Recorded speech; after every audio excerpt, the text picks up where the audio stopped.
So hi guys, welcome back to another vlog. This one, it's a little bit harder to make than the other ones. Me and consistency on YouTube have not been a thing at all. It's been a hit or a miss, and more often a miss than a hit. Looking at the content I've been putting out, it's been below mediocre in my opinion. When you ask friends for feedback on something, sometimes they can just tell you something nice to not upset you. That doesn't help, and it certainly isn't what I'm looking for. I'm looking for honest feedback, and I know myself that I'm always going to give myself honest criticism, and I'm definitely 100% my own worst critic. But this whole video is about one thing that I've noticed fairly recently, and it came off the back of watching another YouTuber talk about this subject, and it was like a light bulb moment. And the subject was impostor syndrome. And for those of you that don't really know what impostor syndrome is, it's basically when you have like an anxiety or self-doubt that results from persistently feeling like you're underachieving, you undervalue your work, and just basically feeling like nothing you're doing is worthwhile to put out. Sometimes I will have like a light bulb moment where I think I have the best idea in the world. By the time it takes to come down to the studio, which is only not even a 5-minute drive away from my home, and sitting down here or grabbing equipment to go and make the video, sometimes by the time I get to this point, the video idea suddenly doesn't seem as great as it did an hour ago. And it makes me doubt whether or not it's worthwhile even doing. Sometimes I go ahead with the video and I finish it off. Sometimes I don't upload it, sometimes I do. Sometimes I feel like it was a waste of time, and that's more often than not. Very rarely have I put a video up that to this day I still feel that it was worthwhile doing. And it's because I'm letting a lot of self-doubt get into my head that prevents me from really just going at it 100%. I'm holding back a lot, and I'm constantly asking myself, is this good enough? Am I good enough for this? Is this worthwhile? Is anybody else going to enjoy this? And then I've remembered a discussion I had with a colleague at work where we were arguing over genres of music. They liked one genre, I didn't. I liked a different genre, and they didn't. But then the aha moment comes where they say that they like such and such an artist, and I say, oh, I like them too. And then it clicks where they have likes and dislikes, and I have likes and dislikes, and they don't match. But yet something in the middle became a common ground that we both did like. And it made me think that just because I'm not happy with an idea that I've had that I originally did like, maybe if I followed up with that, somebody would have liked the end result, even if I didn't. I never ever want to put videos out that I don't like myself. I never want to just put something out for the sake of putting something out. Every video I want to put out has to have a reason behind it, and the reason behind this video is accountability. I have plans for moving forward. I'm just going to move forward and just do things at my own pace.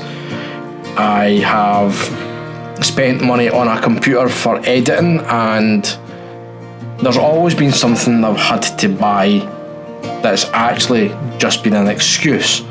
It helps the production of the video, but it wasn't absolutely essential. The whole situation we're in just now with COVID-19 has really taught me a lot about what is essential and what's not.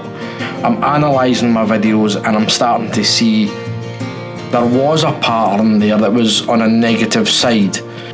I can look at some of my videos and I can read some of the comments that say that it was an awesome video, the content was really, really good, but yet when I've watched it previously and thought about it, I've thought, yeah, it was okay, it wasn't great, I could have done better, I should have done better, I didn't spend enough time researching something to do the video justice. But that one person that commented to say that video was awesome disagreed with that. And obviously I agreed with them at some point to have attempted to make that video in the first place. So thinking about when you record your video or you record your voice and you listen to it back or you view it back, there are a lot of people out there that hate to hear their own voice recorded and played back. I was one of those, and I've worked to get over that, because at the end of the day, when you make a video, you can't just record and upload. You have to edit it. You'll make mistakes throughout your video, and with the exception of this video, I'm trying to do it in one take, so it's as open and honest as possible. You edit videos and you have to watch the video, find all the bits that need to be edited and changed, then make a couple of changes, and then re-watch that part, make a couple more changes later on, make a couple of changes, and then you need to keep watching it back and forward. And the more you do that, the more used to your own voice and how you look on camera becomes. That's not happened with the ideas. The ideas have always been there and they've always been great to start off with, and then you start to doubt your idea.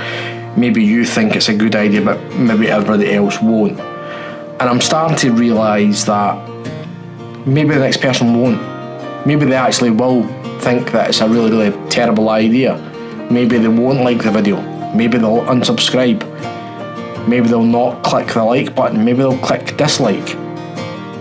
But I'm starting to realise that that's okay, because there will be somebody out there that will have a difference of opinion. There's somebody out there that's going to disagree with them, and they're going to agree that it was a great video and it was worthwhile making because they've enjoyed it. And this is not just about me. It's not about me at all, in fact. I mean, this whole concept is based on how I've been feeling, but there's bound to be other people out there that feel exactly the same.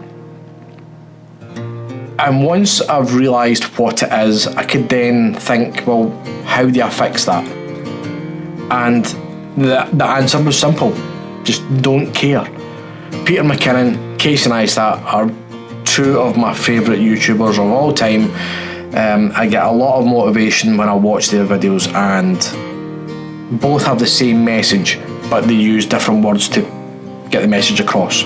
Casey's version is never let perfection get in the way of good enough, and Peter McKinnon's version is done is better than perfect. Basically the message is get the video done, get it out there, and get on to the next video.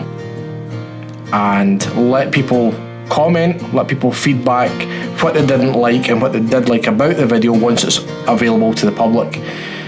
And with your own feelings, your own criticisms, look at the previous video and do the next one better. Always try and achieve something more from your next video. Always look at your next video as a challenge to improve something that you picked up on in your previous video.